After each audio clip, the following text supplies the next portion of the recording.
The house was silent, the kind of silence that came from too much money and too little love. Edward Lance moved through the marble corridor in his robe, the faint hum of the city beyond the glass walls his only company. Sleep had been a stranger since the night his wife died. Whenever he tried to close his eyes, her laughter would echo through the empty halls like a ghost refusing to rest. So he worked. Meetings, mergers, midnight calls, anything to drown out the quiet that reminded him he was alone. But tonight, something broke that silence. A faint, rhythmic sound, mechanical, soft, human, drifted from the servants' wing. Edward frowned and followed the noise. He rarely went down that hallway. It was the kind of place billionaires hired people to handle so they wouldn't have to see it. But curiosity tugged at him. The sound grew clearer, a washing machine humming, the shuffle of fabric, and beneath it, the low breathing of someone asleep. When he pushed open the laundry room door, he stopped cold. Under the harsh fluorescent light, Denise Tapley lay curled up on the tile floor beside a pile of neatly folded towels. Her hair was a little messy, her apron wrinkled, and her hand still clutched a small blanket, his son's blanket. The air caught in his throat. She looked exhausted. Peaceful, but utterly drained. There was something fragile about her in that moment, like someone who gave everything and asked for nothing. He had walked past this woman 100 times and never really seen her. She was always there, quiet, reliable, invisible. The woman who made his son laugh when he couldn't. The one who never asked for praise or rest. And here she was, asleep on the floor of a mansion filled with empty rooms. Denise. His voice was quiet, almost uncertain. She stirred, startled, her eyes fluttering open. "Mr. Lance, sir, I'm sorry," she whispered, scrambling to her feet. "I was just waiting for Daniel's blanket to finish drying. He had another nightmare. He can't sleep without it." Edward's brow furrowed. "And you stayed down here all night?" She nodded, embarrassed. "I didn't want to wake you." The words hit harder than she could have known. She didn't want to wake him, because she thought her exhaustion didn't matter. He looked at her then, really looked at her. The faint circles beneath her eyes, the trembling in her hands, the quiet dignity that clung to her even as she stood before him, worried she might be dismissed. "Welcome back, my strong and beautiful family, to Mr. Crown Stories. If no one's told you today, you are seen. You are valued. And your quiet kindness matters more than you think. This story is for the ones who love without limits, the caregivers, the parents, the helpers who give their hearts every single day and rarely get thanked for it. It's for the ones like Denise, who stay up through the night, who hold others together while quietly falling apart themselves. And for anyone who's ever felt invisible in someone else's world, this one will remind you that your worth doesn't depend on who notices, but on the love you give when no one's watching. If this story touches your heart, hit subscribe, drop "I still believe in kindness" in the comments, and tell me where you're listening from. Because tomorrow, I'll be back with another story, one written for hearts like yours, tired, tender, but still full of hope. So sit back, breathe deep, and remember, the world may overlook gentle souls, but heaven never does. Now, let's begin. Edward's voice softened without him meaning to. "Go to bed, Denise." It wasn't an order this time. It was an apology disguised as instruction. She hesitated, as if she didn't quite trust what she'd heard, then nodded and slipped past him toward the staff hallway. Her footsteps were silent, her shoulders small. Edward remained where he was. The hum of the washing machine filled the air again, steady and patient, like a heart still beating in a house that had forgotten how to feel. He looked around the room, the towel stacks, the faint scent of detergent, the cold tile floor, and all he could see was her. A woman working herself to the bone for his son's comfort. A woman who stayed awake through the night so a child she didn't give birth to wouldn't cry. A woman who deserved more than this, more than invisibility. He leaned against the doorframe, eyes drawn to the small blanket tumbling softly in the dryer window. Daniel's blanket, warm and turning slowly in circles.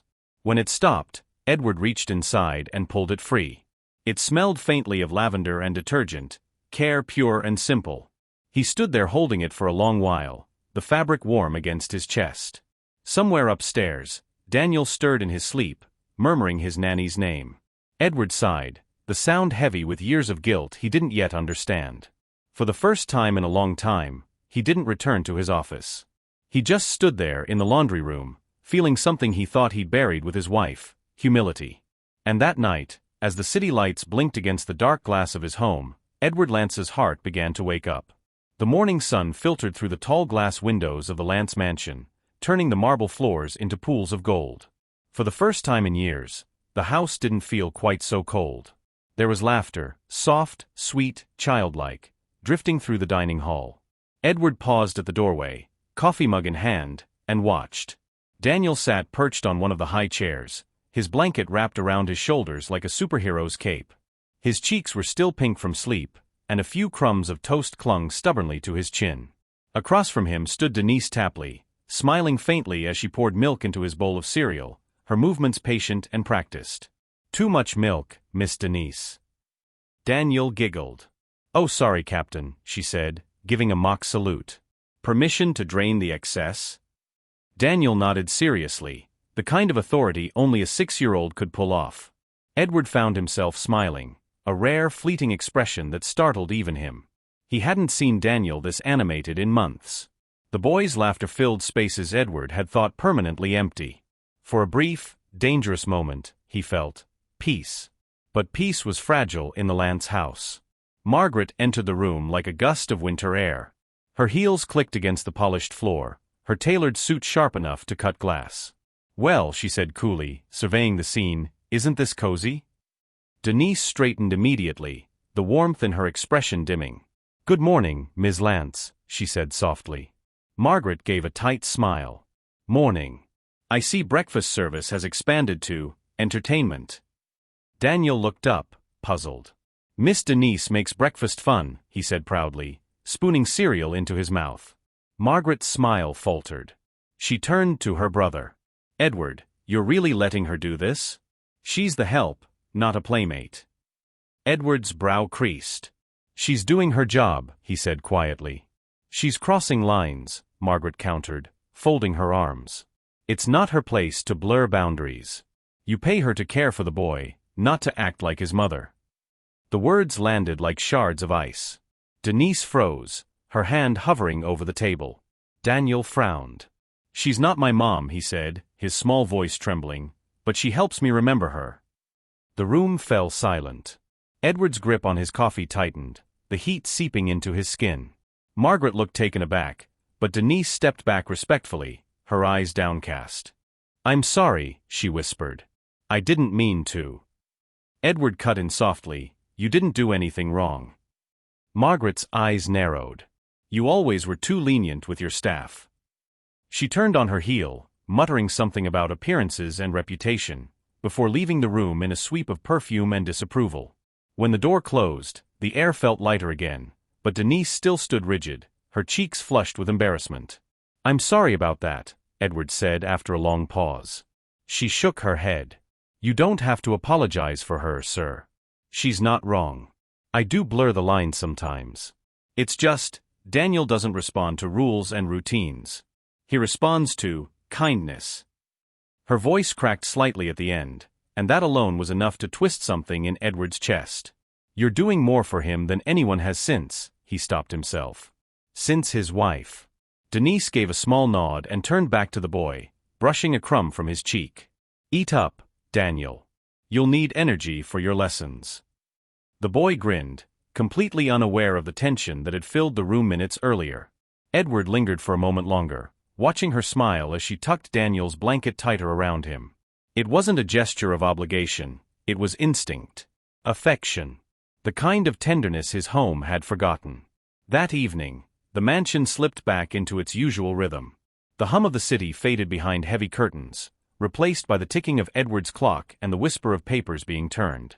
Edward sat in his study, a stack of business contracts spread across the desk before him. Numbers, projections, mergers, all the lifelines of his empire. But the more he tried to focus, the less the words made sense. He kept seeing that blanket. The one Denise had stayed up all night washing. He could still picture her asleep on the laundry room floor, exhaustion etched into her face, that same blanket clutched in her hands like something sacred. He sighed, rubbing a hand over his jaw. How many nights had she done that?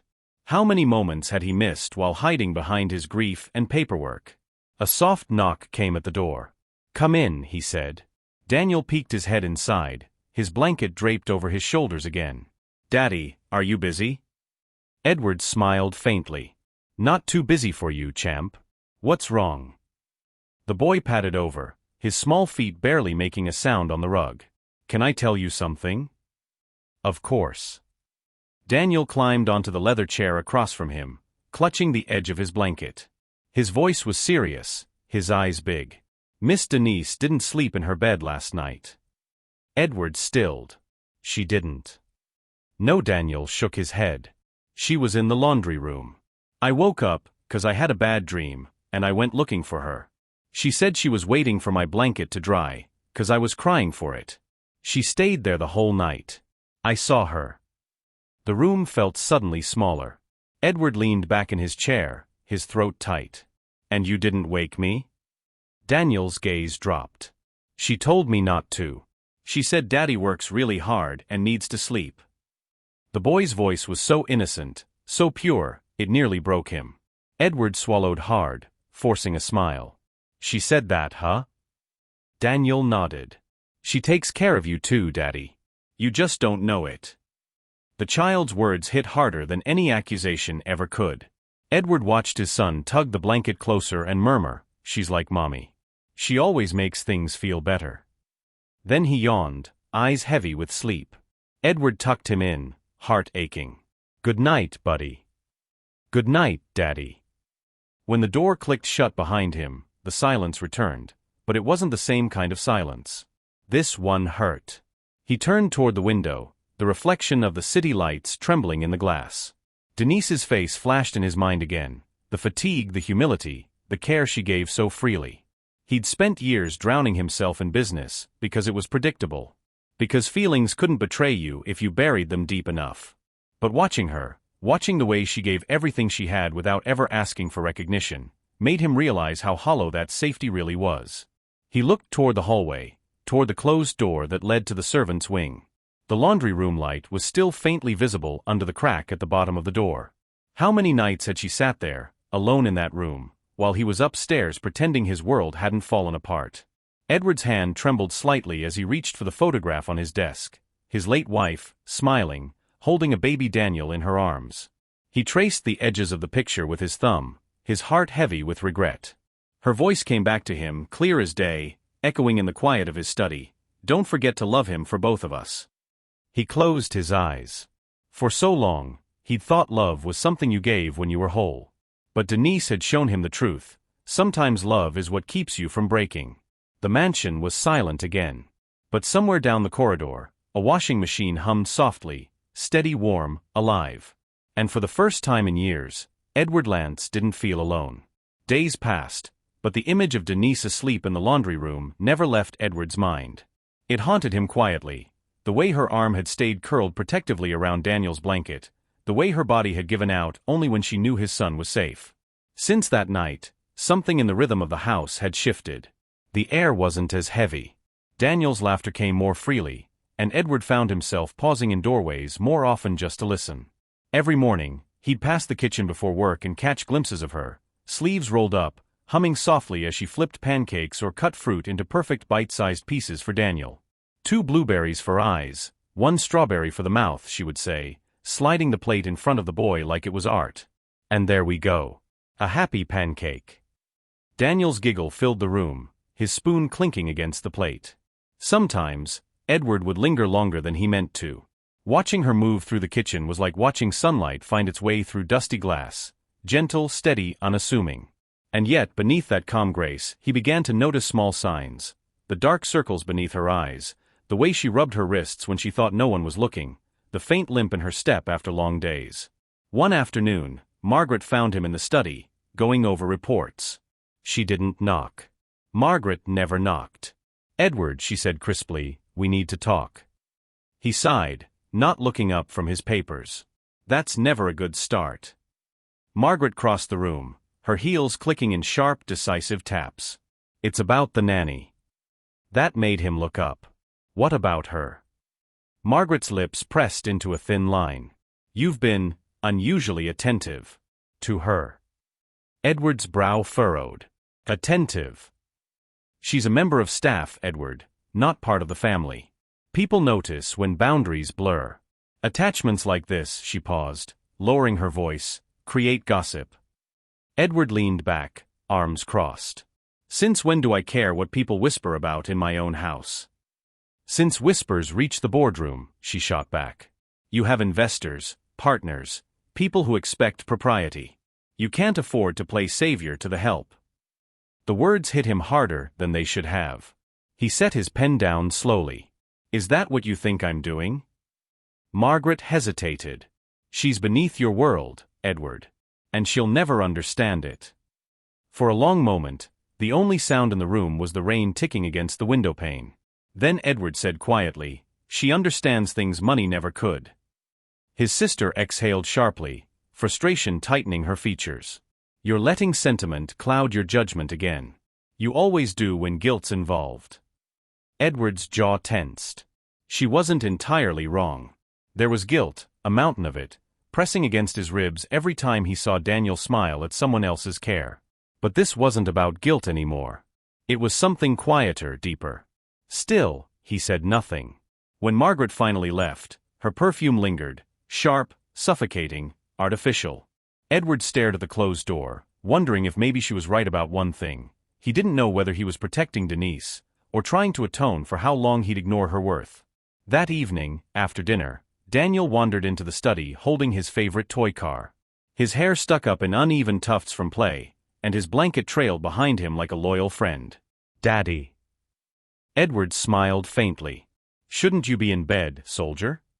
Miss Denise said I could say good night. Ah. How generous of her. Daniel climbed into the big leather chair across from him, swinging his legs. Can I tell you a secret? Edward leaned forward. Always. The boy lowered his voice conspiratorially. Miss Denise didn't eat dinner tonight. Edward frowned. She didn't.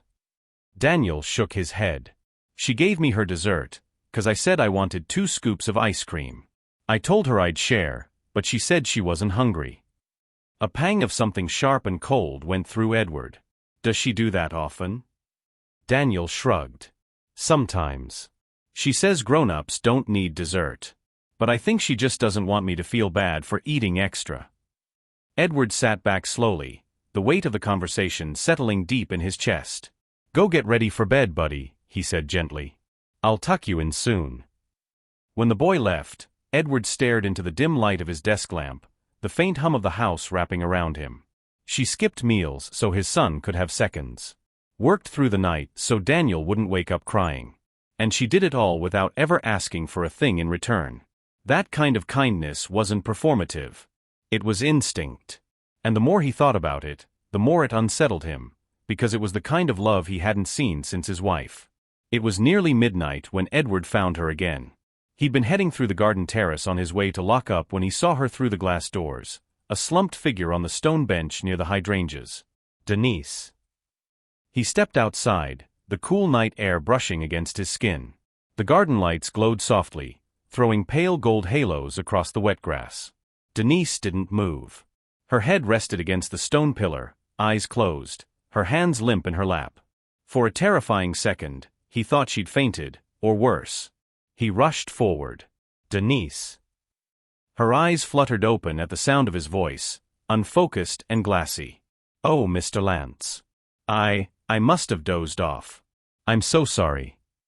She tried to stand, but her knees buckled. Edward caught her before she hit the ground. Easy, he said, voice softer now, one arm steadying her. You're burning up. I'm fine, she murmured weakly, trying to pull away. I just didn't eat much today. Or sleep, he added quietly. The smell of detergent and faint lavender clung to her uniform. She was light in his arms, too light. Without a word, he lifted her. She tensed immediately, startled.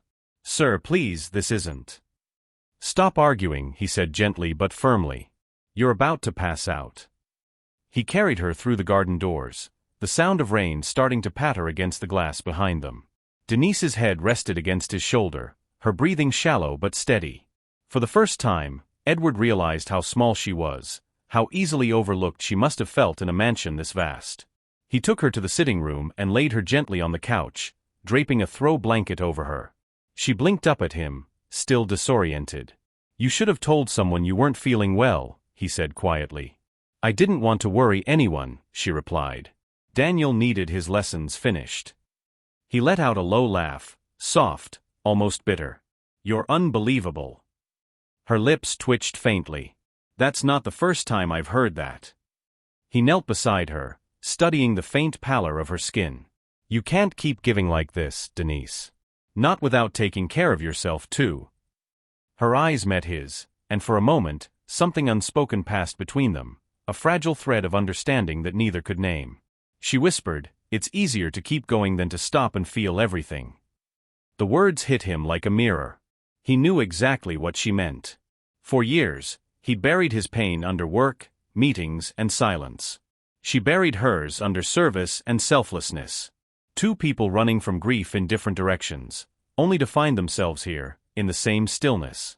Edward brushed a stray strand of hair from her forehead, his voice barely a whisper. "I never knew kindness could look like this." Her eyes fluttered shut, exhaustion finally pulling her under. Edward sat there beside her long after she drifted to sleep, the storm whispering against the windows, the scent of rain and lavender lingering in the air. For the first time in years, he didn't feel like the master of a house. He felt like a man learning what it meant to be human again. The morning after Denise's collapse, the mansion buzzed with quiet, uneasy energy. The staff whispered in hallways, the air tinged with something unspoken, the kind of tension that comes when kindness begins to threaten power. Edward had ordered Denise to rest for the day, but she refused. By sunrise, she was already in the kitchen, her hair pulled back, sleeves rolled, moving slower than usual but determined to act as if nothing had happened. When Edward walked in, she straightened instantly. "Good morning, Mr. Lance. Breakfast is ready." He eyed her with restrained frustration. "You should be in bed, Denise." She smiled faintly. "I've been resting all night, sir." "By the looks of you," he said quietly, "rest hasn't been doing its job." Before she could reply, Margaret entered, her heels clicking across the marble floor like a gavel. She looked immaculate as always, pearl earrings, silk blouse, the faintest scent of perfume that matched her precision. "Well," she said, her gaze sliding toward Denise, "it's nice to see the household staff finally up and about." Denise dropped her eyes. "Good morning, ma'am." Margaret's smile was polite, the kind of politeness that cut deeper than insults. "Good morning, Miss Tapley. I hope your fainting episode hasn't delayed your duties. You know how delicate this household's balance can be." Edward frowned. "Margaret." She turned to him, expression softening instantly. "I'm only saying what needs to be said, dear brother. We can't afford to have things slipping through the cracks." "Nothing's slipping," Edward said flatly. "Actually," Margaret replied, tilting her head, "that's what I came to speak to you about." Denise froze at the shift in tone. "There's been an issue with the household funds," Margaret continued. "A missing envelope from last week's petty cash, $200. And according to the log, Denise was the last to handle the supply order that day." The room went still. Edward's jaw tensed. "You're saying she took it?" "I'm saying," Margaret replied smoothly, "that it's strange how often things seem to go missing around the same time she's left unsupervised. Linens misplaced. Tasks left unfinished. It's a pattern, Edward. You may not see it because," she gave a small knowing smile, "you've grown rather sentimental about her." Denise's breath caught. Her face drained of color. "That's not true," she whispered, stepping forward. "I would never take anything from this house." "Then perhaps you can explain the missing funds," Margaret said, her voice calm, clinical, a surgeon cutting into dignity. Denise looked from her to Edward, her throat tightening. "Sir, I swear, I didn't." "Margaret," Edward interrupted sharply. "Do you have proof?" "I have the record," she said, producing a small clipboard with a housekeeping ledger. Her signature.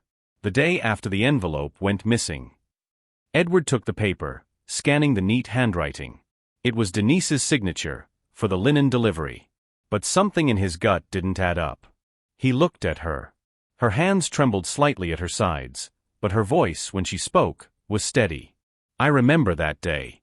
I signed for the delivery, yes, but I never saw any money. The housekeeper gave me the receipt and told me it was already handled." Margaret arched a brow. "The housekeeper wasn't here that day." She took her leave. So unless you're suggesting someone else misled you. Denise blinked rapidly, trying to recall the details, her words tangling together. I don't know. Maybe I'm mistaken. But I didn't take anything, sir, I promise you. Edward said nothing. His mind raced. He didn't want to believe Margaret, but he'd been burned before by trust misplaced. And yet, looking at Denise, the same woman who'd fainted from exhaustion rather than neglect Daniel's care, the idea of her stealing felt absurd. Still, the silence stretched too long. Denise felt it like a blade. Mr. Lance, she said softly, her voice trembling now. You don't believe me? Her words shattered something in him, because they sounded eerily familiar. Years ago, his wife, Amelia, had asked him the same question during their final argument. You don't believe me, do you? He'd failed her then. And now, was he doing it again? Before he could answer, a small voice cut through the tension. Stop yelling at her. All three turned. Daniel stood at the doorway, pajamas rumpled, clutching his toy car. His small face was scrunched in anger, eyes glossy with tears. She didn't do anything wrong, he cried, running to Denise and wrapping his arms around her waist. She's my friend. Leave her alone. Margaret's expression faltered. Daniel. But Edward stepped forward, his voice sharp. Enough. The single word carried more weight than a shout. Margaret froze, her mouth snapping shut. Edward's eyes burned as he looked at her, not just with anger, but with something colder. You will not speak to her that way again. And you will not accuse her without proof. Margaret opened her mouth, but he cut her off. You forget who runs this house. The color drained from her face, her composure cracking just slightly. Edward, I said enough. His tone left no room for argument. The silence that followed was deafening. Even the faint hum of the refrigerator seemed distant. Daniel sniffled against Denise's apron, his small shoulders trembling. She knelt beside him, stroking his hair gently. It's okay, sweetheart. Everything's fine. Her voice was steady, but her eyes shimmered with unshed tears. Margaret's jaw tightened as she gathered her papers. You'll regret this, Edward, she said coldly, turning on her heel. You're choosing the help over blood. He didn't answer. He just watched her leave, her heels echoing down the marble hall like fading thunder. When the door finally closed, Denise let out a shaky breath, her hand still resting protectively on Daniel's shoulder. I'm so sorry, she whispered. I never wanted to cause trouble. Edward's voice softened immediately. You didn't. But she's your sister. I don't want to.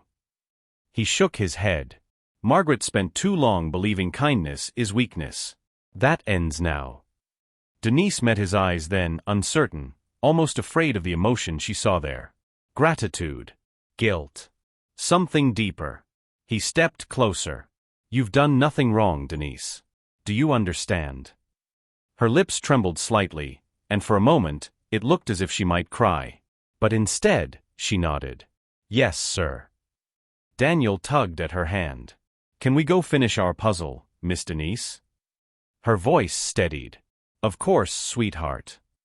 As she led him out of the kitchen, Edward remained behind, staring at the empty doorway Margaret had stormed through. He exhaled slowly, running a hand through his hair. He had defended Denise publicly, perhaps for the first time, but something inside him still churned. The accusation, baseless as it was, had exposed something larger. It wasn't just about missing money. It was about control, perception, and how easy it was for the world to crush a good woman under suspicion. And in defending her, he had made himself a target too. Still, as he watched Daniel's laughter echo faintly from the next room, he knew one thing for certain. He didn't regret it. Not one word. Because for the first time in years, he had chosen what felt right, not what looked right. As Edward turned off the kitchen lights, he caught his reflection in the glass, a man who'd once valued silence now standing in the messy, beautiful noise of truth. In the faint distance, he heard Margaret's car tires screeching against the driveway. Her parting words echoed in his mind. You'll regret taking her side over blood. He wasn't sure if she was wrong, but for the first time, he was willing to find out. The mansion felt different after the confrontation, quieter, heavier, like the walls themselves were holding their breath. Margaret had left for her townhouse in the city the next morning, her parting words hanging like smoke in the air. "You'll regret this, Edward." He hadn't answered her then. He hadn't trusted himself to. But her accusations, sharp and venomous, lingered. As much as he hated to admit it, a seed of doubt had been planted. Not because he believed her, not really, but because he needed to know the truth for himself. So that evening, when the house was still and the staff had gone to bed, Edward found himself in his office, scrolling through the home security system. The monitors flickered to life, muted blues and grays filling the dark room. He poured a glass of scotch, his hand steady but his chest tight. It started as a simple intention: review the week's footage, find the missing envelope, and silence Margaret's accusations once and for all. But what he found instead left him motionless. The first video feed showed the main corridor, empty marble stretching endlessly. Then, movement. Denise. She appeared in the lower frame, carrying a basket of laundry nearly twice her size. It was 1:47 a.m. according to the timestamp. Edward frowned. That couldn't be right. The footage continued, Denise setting down the basket, folding towels with slow, methodical precision. Her head bobbed once, twice, then jerked up again, fighting sleep. And then he saw it, Daniel's small blue blanket, the one she'd been clutching when he found her asleep in the laundry room.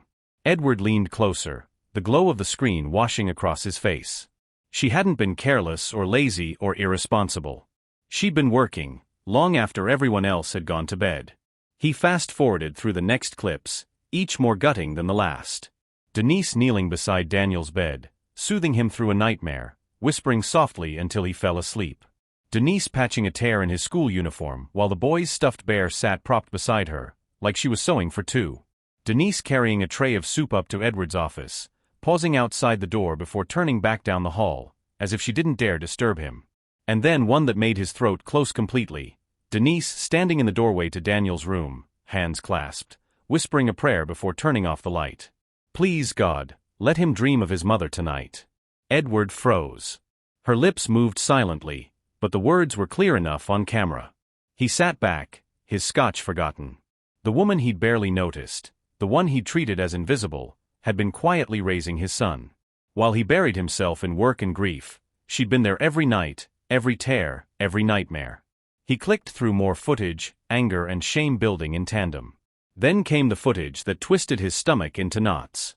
Margaret, standing in the kitchen with two staff members, her voice sharp and dismissive. Don't indulge her, she snapped. She's not family.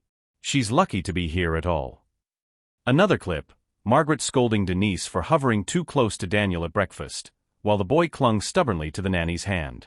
And another, Margaret ordering Denise to remop the floors because her reflection didn't shine back clearly enough. Edward clenched his fists so hard his knuckles turned white. For months, maybe years, this cruelty had been happening under his roof. And he had done nothing. He had let his sister rule his house like a warden, while the only person who truly cared for his son had suffered in silence. The next morning, Margaret returned unexpectedly. Her heels struck the marble like a declaration of war. Edward met her in the study, his expression unreadable. Back so soon? He asked coolly. I came to settle the household accounts, she said briskly. I thought it best to clean up after your impulsive decisions yesterday. He motioned to the chair opposite him. Sit. Margaret hesitated. His tone was different. Controlled. Cold. Edward, if this is about yesterday, I was only... He slid a small tablet across the desk. Watch this. She blinked, confused. Then she glanced at the screen. Her own face stared back, her voice echoing through the speakers. She's lucky to be here at all. The color drained from her cheeks. Edward stood slowly. I've spent the night reviewing footage. Weeks of it. You've been running this house like a prison. Edward. Don't, he snapped. Don't you dare talk about propriety or discipline. You humiliated her. You broke her down. And you did it in the house my wife built to be filled with love. Margaret's composure cracked for a heartbeat before she found her poise again. You've always been too sentimental. That woman has bewitched you. That woman, he interrupted, voice low and dangerous, is the only reason Daniel still knows how to smile. The silence was deafening. You've crossed a line, Margaret. Effective immediately, you no longer have authority over the staff or household operations. Her mouth fell open. You're removing me? I'm freeing this house, he said simply. She stared at him as if she didn't recognize the man standing before her. You'll regret this. He didn't look away. Maybe. But at least I'll regret something worth feeling. Margaret's jaw trembled before she turned sharply and stormed out, her heels clattering down the corridor like gunfire. When the door shut behind her, Edward let out a slow, shaking breath. For the first time, he felt the mansion breathe again. That night, after Daniel was asleep, Edward found himself standing outside Denise's door. The hallway was dim, the faint glow of the sconces flickering against the polished wood. He hesitated, hand raised to knock. Through the small crack under the door, he could see the light was still on. She was awake. Probably reading. Maybe praying again. He wanted to thank her, to tell her he'd seen the footage, that he finally understood the depth of her quiet grace. But the words wouldn't come. What could he possibly say that would undo years of neglect? He lowered his hand. Instead, he stepped quietly to the small table outside her door, where her dinner tray waited to be collected. He pulled a notepad from his pocket, scribbled something quickly, and tucked it beneath the edge of the plate. Then he turned and walked back down the hall, the sound of his footsteps muffled against the carpet. Inside the room, Denise sat in bed, still dressed in her uniform, a book open but unread in her lap. When she heard his steps fade, she glanced toward the door, then noticed the folded note. Her fingers trembled slightly as she opened it. The handwriting was unmistakable, bold, confident, but softened by sincerity. Thank you for caring for him when I couldn't. Her throat tightened. She pressed the note against her chest, eyes glistening in the lamplight. For the first time since arriving at the Lance mansion, someone had truly seen her. That night, Edward sat awake in his study, staring out the window as rain began to patter softly against the glass. He'd seen the truth, the cruel, humbling truth, and it had changed him. He had spent years trying to control everything, his grief, his image, his household. And yet, the one thing that had held his family together was the person he'd never even thought to thank. As the clock struck midnight, he whispered into the quiet room, more to himself than to anyone else. Never again. Outside Denise's room, the light finally flicked off. Edward leaned back in his chair, the note she held replaying in his mind. He didn't know it yet, but that small piece of paper, those 7 simple words, had begun the slow healing of 2 hearts long starved for recognition. The afternoon sun filtered weakly through the tall arched windows of the Lance Mansion's library, illuminating dust motes that danced in the golden light. Denise stood on a small ladder, carefully returning a row of children's books to their proper place. It was a peaceful task, one she'd grown to enjoy. For weeks, the house had been unusually quiet, but not cold. Edward's temper had softened, Daniel's laughter was returning, and even the staff walked with a lighter step now that Margaret's sharp voice was gone. Still beneath that peace, Denise felt something unsettled in herself, a quiet ache she couldn't name. As she reached for a faded storybook wedged between law volumes and company ledgers, the spine cracked in her hands. She glanced at the cover, The Adventures of the Sky Captain, the same book Daniel always asked her to read before bed. She smiled faintly. So this is where it's been hiding, she murmured, dusting the cover. When she opened it to check the pages, something fluttered out, an envelope yellowed and sealed, with Edward's name written in looping cursive. Her heart stilled. The handwriting was delicate, unmistakably feminine. At the corner, faintly smudged by time, were the initials A.L., Amelia Lance, Edward's late wife. Denise froze, the envelope trembling in her hand. She shouldn't read it. She knew that instantly. It wasn't hers. And yet there it was, a voice from the past, tucked inside a children's book, waiting to be found. For a long moment, she stood still, the faint hum of the grandfather clock echoing through the room. Then, with a quiet, steady breath, she crossed the floor and set the letter gently on Edward's desk. She didn't write a note. Didn't explain how she found it. She simply left it there, her hands lingering for a moment on the edge of the wood before she stepped back and whispered to the empty room, "She wanted you to find it." Then she turned off the light and left. Edward entered the library that evening after dinner. He just tucked Daniel into bed, a ritual that had slowly become theirs again, and found himself drawn to the room by instinct. When he saw the envelope resting neatly on his desk, his breath caught. That handwriting. That name. He reached for it with trembling fingers. For years, he'd avoided anything that bore Amelia's touch. Her dresses had been packed away, her photographs stored in boxes, her letters unopened. The grief had been too heavy, too final. But this letter, this single forgotten envelope, felt alive in his hands, as though the past had been waiting patiently for him to finally be brave enough to face it. He broke the seal. Inside, the paper was delicate, soft at the edges, but the ink was clear. My dearest Edward, if you are reading this, it means I couldn't come home to you and Daniel. I know how you carry pain, quietly, fiercely, like a duty. But love isn't meant to be buried under work or silence. It's meant to be lived, shared, remembered. If I can't be there, promise me you'll thank whoever helps Daniel smile again. Promise me you'll see them, truly see them. Because they'll be doing what I wish I could, keeping your heart from closing forever. Don't forget to love him for both of us. Amelia. The room blurred as he finished reading. The edges of the letter wavered in his vision as his throat constricted. He sank into his chair, the letter shaking in his grip. He'd spent years building walls around his heart, hiding behind business meetings and polished attachment, convincing himself that grief was something to outwork, not outlive. But Amelia had known him. She'd known he'd turn to stone without her. And now here it was, her last plea, her final mercy, and the cruel realization that he had failed it. Because the person who had made Daniel smile again, who had softened the cold edges of their home, was someone he'd once passed by without a word. Denise. He closed his eyes and exhaled shakily. The sound of laughter echoed faintly from down the hall, Daniel's laughter, and for the first time in years, Edward wept openly without shame. Not just for Amelia. Not just for himself. But for all the years he'd been blind to grace. Later that night, the garden glowed under the pale light of the moon. Denise sat on the stone bench near the hydrangeas, her apron folded neatly in her lap, her thoughts miles away. The scent of rain lingered in the air, and the crickets sang softly in the grass. She didn't hear his footsteps at first. Denise. She turned, startled. Edward stood a few feet away, the letter clutched in his hand.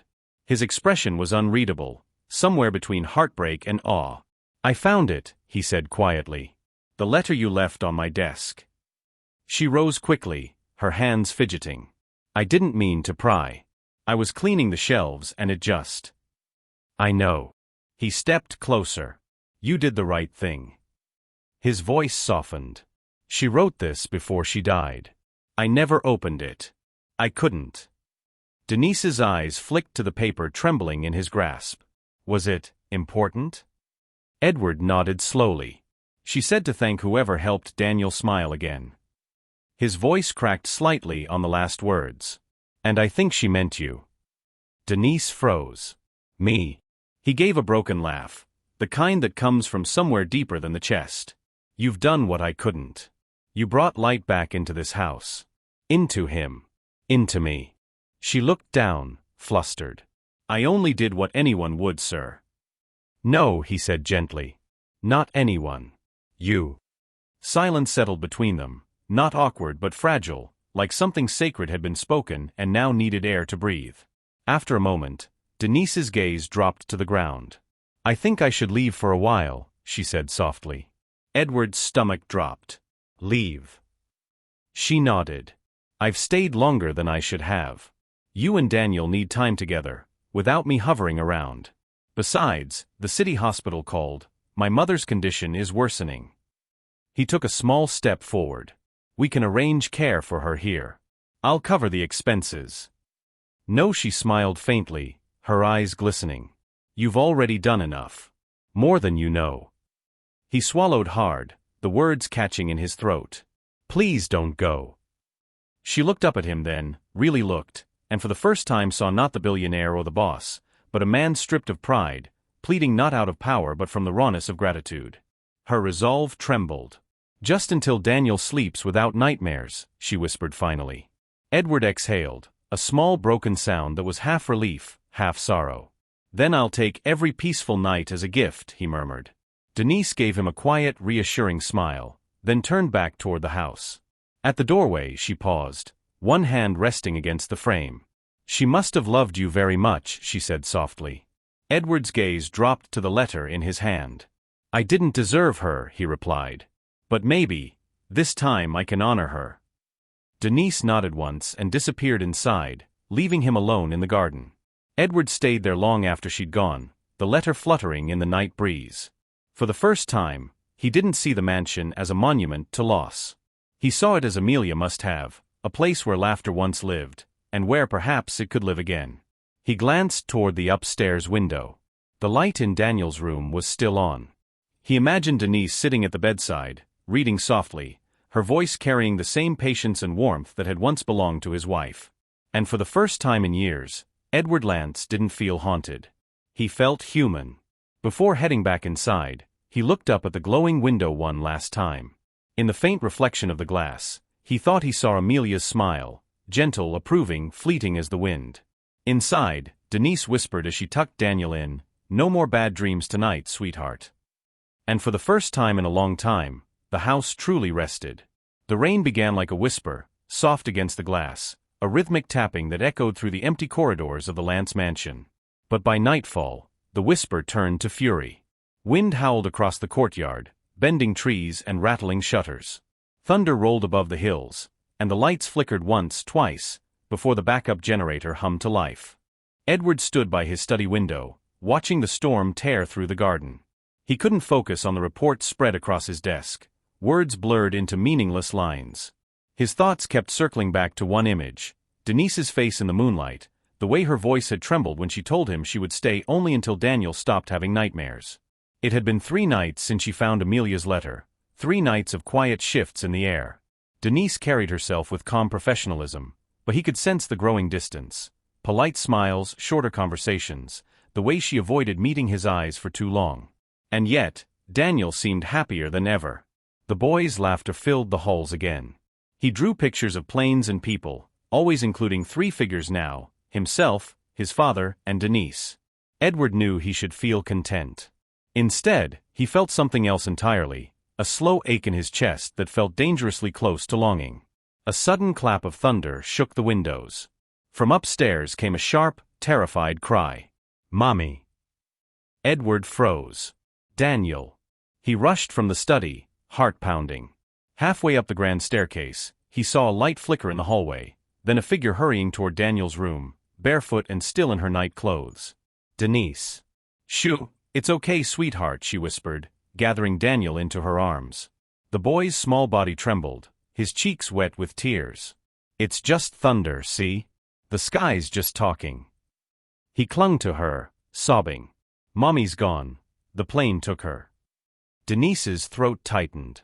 She rocked him gently, her voice soft and steady despite the storm raging outside. "She's not gone, Daniel. She's just in a place where there's no more pain. And she's watching you, every single day." Daniel sniffled. "Then why can't I hear her?" Denise smiled through the sting of tears. "Because love doesn't always speak in words. Sometimes it's in the quiet, like when the thunder stops, and everything feels still again." Slowly, his breathing calmed. His little hand clutched her sleeve, and his eyelids grew heavy. Edward stood in the doorway, unseen. The sight rooted him in place. Denise cradling his son, humming softly, her hair messy, her expression filled with a tenderness that no salary could ever buy. It was the same look Amelia once had when she'd hold Daniel as a baby, that quiet devotion, that wordless promise that everything would be okay. And it hit him like lightning. This was what real love looked like. Not grand gestures. Not luxury. Just the simple, selfless act of staying.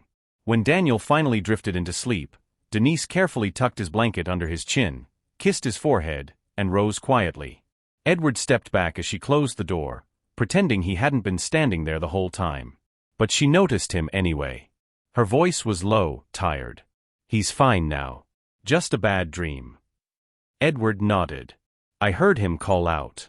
You were incredible with him." She gave a small smile. "It's easy to love him." For a moment, their eyes met, 2 souls caught between guilt and gratitude, both realizing they'd been holding the same grief in different forms. Then Denise looked away. "I should finish the laundry before morning. His blanket got damp when he spilled water earlier." Edward frowned. "It can wait."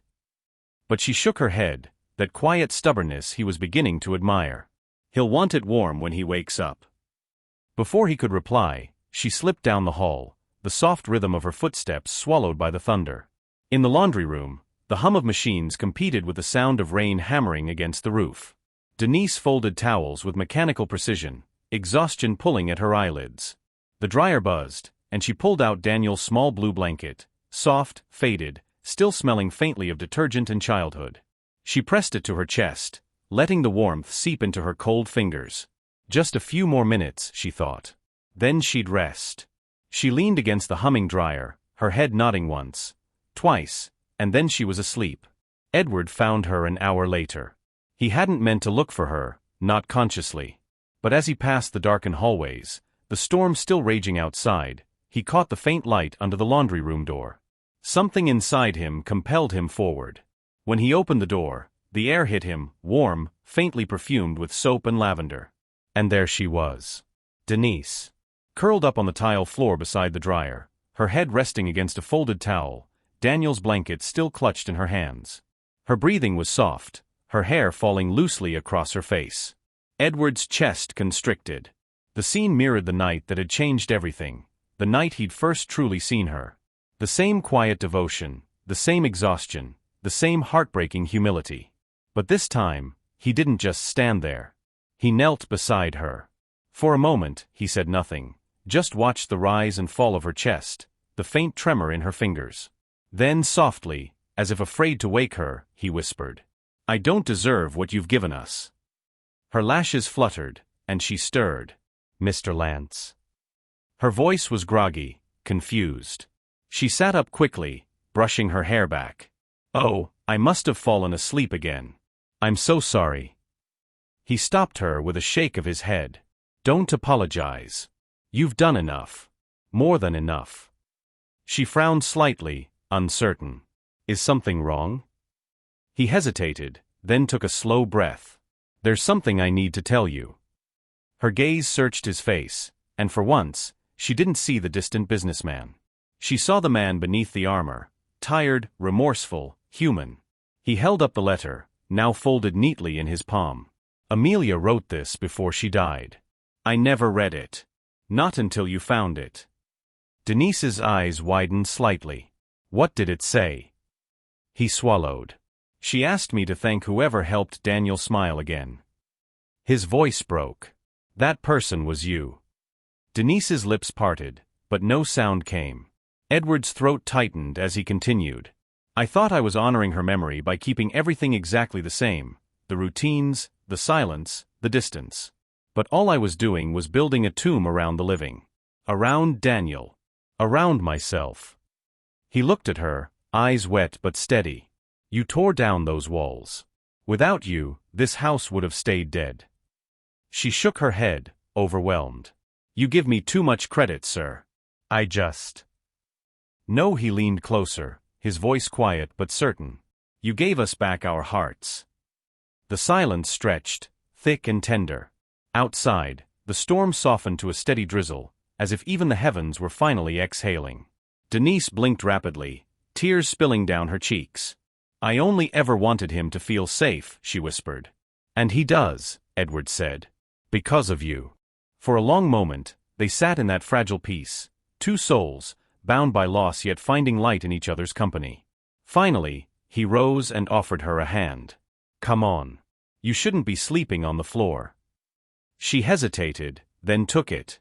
As he helped her to her feet, the hum of the dryer faded into silence. The blanket slipped from her arms, and Edward caught it, folding it carefully before placing it over her shoulders like a shawl. Their eyes met once more. "You're not just his nanny, Denise," he said softly. "You're the heart of this house." She froze, her breath catching. And in that moment, standing there in the quiet hum of the laundry room, the storm subsiding outside, both of them realized that something unspoken had shifted forever. The house that once echoed with emptiness now pulsed with something new. Something alive. As Edward turned off the light and followed her toward the hall, the storm gave way to dawn, pale light creeping through the windows, washing the marble floors in gold. For the first time in years, the mansion didn't feel haunted. It felt like home. It had been a week since the storm, but something still lingered in the air, a quiet stillness that carried both peace and danger. The mansion, once heavy with grief, now pulsed with new warmth. Daniel laughed more. Edward smiled more. Even the staff noticed, whispering in the hallways that the house no longer felt like a mausoleum. And at the heart of it all was Denise. She went about her duties with the same calm diligence, but Edward noticed the difference. The faint light in her eyes when Daniel hugged her, the way her laughter softened even the hardest corners of the house. He found himself looking for excuses to speak with her, to ask about Daniel's lessons, about her mother's health, about anything that might make her linger a little longer. But peace, as Edward knew too well, never lasted long in a house like his. It happened on a Friday evening. Rain clouds gathered again, dark and brooding, mirroring the tension building inside. Edward had just finished a late conference call when his sister Margaret appeared in his office doorway. Her posture was sharp, her tone clipped, the sound of a storm that didn't need thunder. "I just came from the club," she began, her voice tight with barely contained anger. "Do you have any idea what people are saying about you?" Edward sighed. "Margaret, it's late. They're saying the great Edward Lance is parading around with his son's nanny," she hissed. "That you've lost all sense of propriety. That you're humiliating this family." He looked up slowly from his desk, meeting her cold, accusatory gaze. "They're wrong." "Are they?" she shot back, stepping inside. "Because you've been seen walking with her. Dinners where she's seated with you instead of the staff. Even Daniel told one of the housekeepers that you and Miss Denise watch movies together now. Do you know what that looks like to people?" Edward's jaw tightened. "I don't care what it looks like." Margaret's lips curved into a cruel, knowing smile. "Of course you don't. You've always thought rules were for everyone else. But this? This isn't business, Edward. This is reputation. And you're throwing it away for a woman who scrubs floors."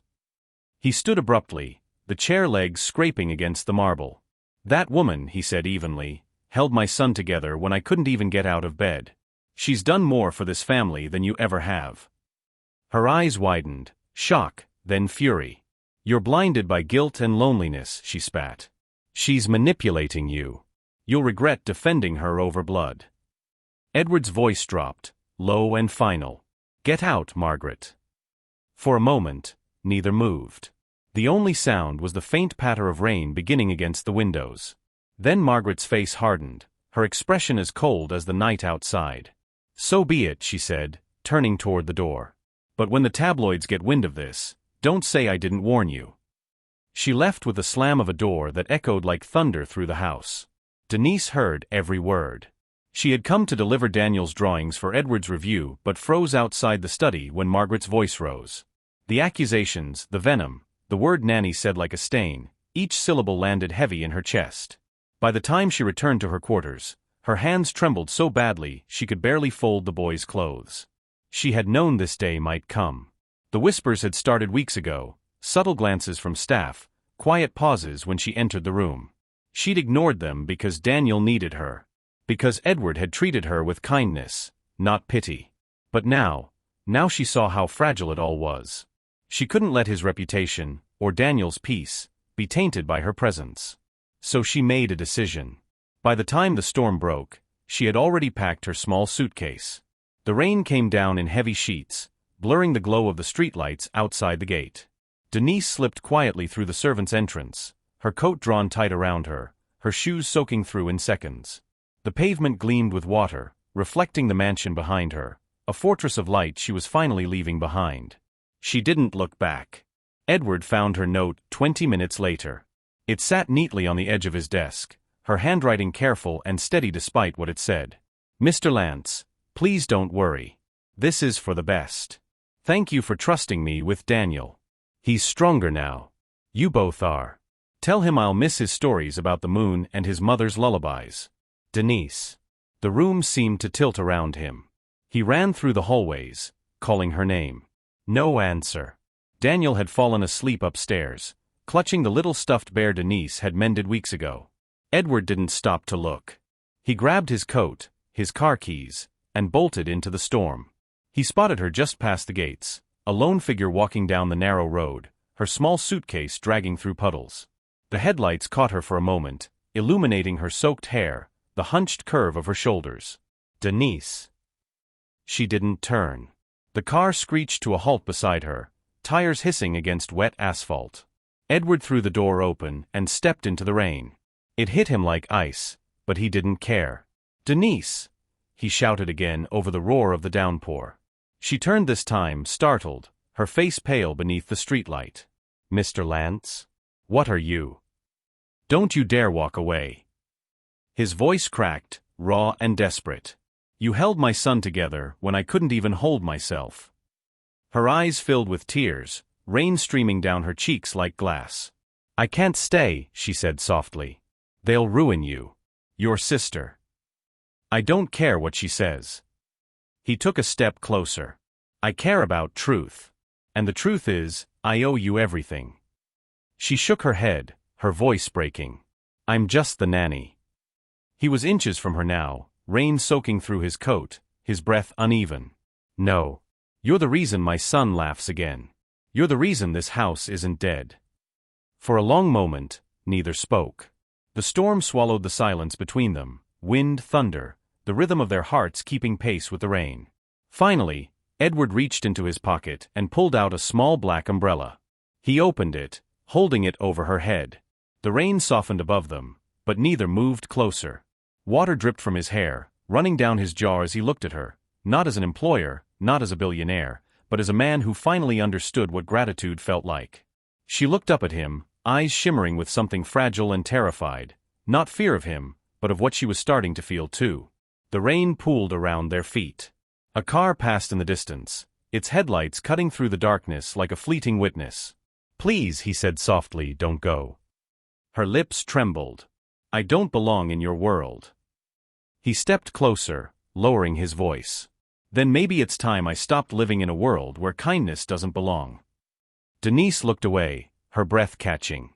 The rain beat down harder, running off the edge of the umbrella, splashing between them. For a moment, time stood still, the storm, the mansion behind them, the road stretching endlessly ahead. Two people, both broken by loss, both finding something whole in each other's presence. Edward finally reached out, his hand brushing hers. "Come back," he whispered. She hesitated, and then slowly she did. He lifted the umbrella higher, sheltering her completely now. The sound of rain softened to a hush around them. And there, under the dark sky, everything false between them washed away. They stood in the rain, the mansion lights faint in the distance, the storm easing to a drizzle. Edward looked at Denise, her hair clinging to her face, her eyes glistening with tears and reflection, and said the only words that mattered. "Let's go home." The rain had long passed, leaving behind a city reborn under pale golden light. The mansion, once heavy with silence, now hummed with life, soft music from the kitchen, laughter spilling down marble corridors, the smell of pancakes instead of polish. Weeks had gone by since the night Edward found Denise on the roadside, drenched and trembling, ready to disappear from their lives. He had brought her back that night without another word, no grand declarations, no promises, just quiet understanding. Since then, everything had changed. The household ran differently now. The walls that once echoed only with footsteps now carried laughter. Daniel's laughed most of all. He ran freely through the halls again, his small feet pattering against the polished floors, his giggles chasing away the ghosts that had lingered too long. And at the center of it all was Denise Tapley, no longer the invisible help, no longer sleeping beside folded towels in the laundry room. Her new suite sat on the east wing of the mansion, overlooking the garden where Daniel liked to chase butterflies. Edward had insisted on it, though she'd protested at first. "It's too much," she had said the day he showed it to her. The pale walls, the window seat draped in soft linen, the small vase of daisies on the nightstand. Edward had only smiled. "It's exactly what you deserve." Now every morning, sunlight spilled across that same room, glinting off the framed photos Daniel had placed on her desk, his drawings of planes, of stars, of the three of them together. On one, in shaky crayon handwriting, he'd written, "My family." Edward had changed too. The once distant man who buried himself in spreadsheets and silence now spent his mornings in the kitchen, helping Denise and Daniel with breakfast, even if it meant burning half the toast. He no longer hid behind the armor of work. The endless conference calls and midnight meetings had given way to school runs, weekend breakfasts, and storybook readings before bed. The board members of Lance Enterprises whispered about it, the billionaire who suddenly valued time over money, the CEO who canceled a merger to attend his son's school play. But Edward didn't care. For the first time since Amelia's death, he felt like a father again.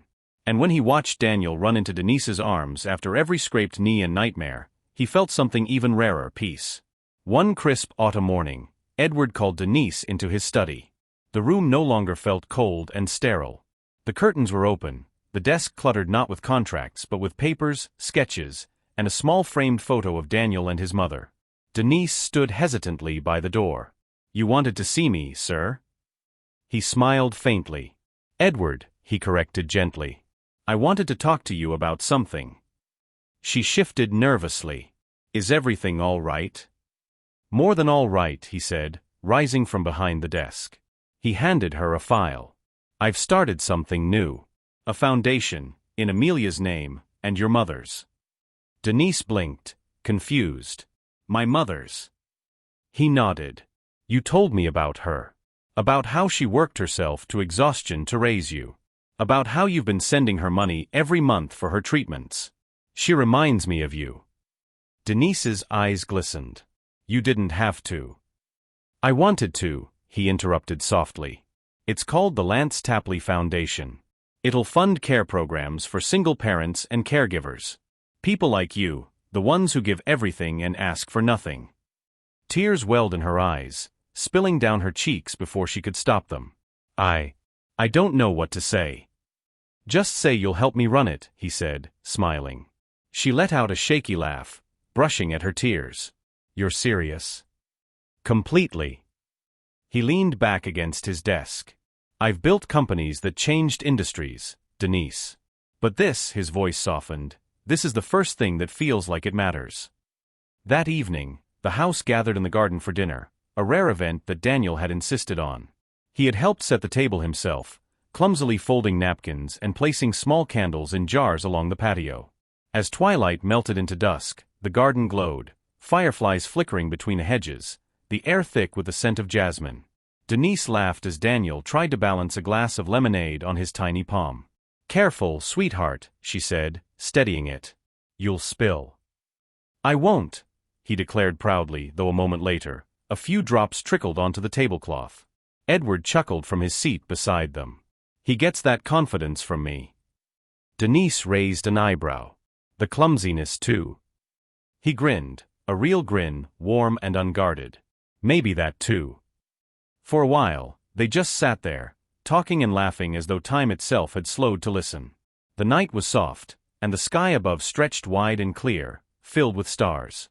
Then, as the laughter faded into quiet comfort, Daniel looked up from his plate. "Daddy." Edward turned to him, smiling. "Yes, champ."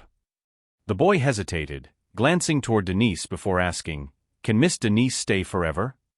The question hung in the air, innocent, pure, and powerful enough to still every sound around them. Denise froze, caught between surprise and tenderness. She opened her mouth, but no words came out. Edward looked at her, really looked. The woman who had walked into his life with nothing but kindness had given everything without asking for anything in return. She had filled the spaces his grief had hollowed out. She had loved his son with a heart large enough to heal them both. He reached out, covering Daniel's small hand with his own. Then he met Denise's gaze. "She already has," he said softly. For a long moment, no one moved. The only sound was the soft chirp of crickets and the faint rustle of leaves in the night breeze. Denise's breath hitched as she blinked away tears. Daniel smiled sleepily, resting his head on her arm. The glow from the patio lights caught the edge of her face, illuminating the warmth in her eyes, a look of quiet belonging. Later that night, after Daniel had fallen asleep, Edward stood by the large window overlooking the garden. The lights shimmered across the wet grass, the reflection of stars rippling in the pond below. He thought of Amelia, of her laughter, her final words, her letter that had reminded him to thank whoever helped Daniel smile again. He had done that, but somehow it didn't feel like enough. He turned when he heard the faint sound of footsteps behind him.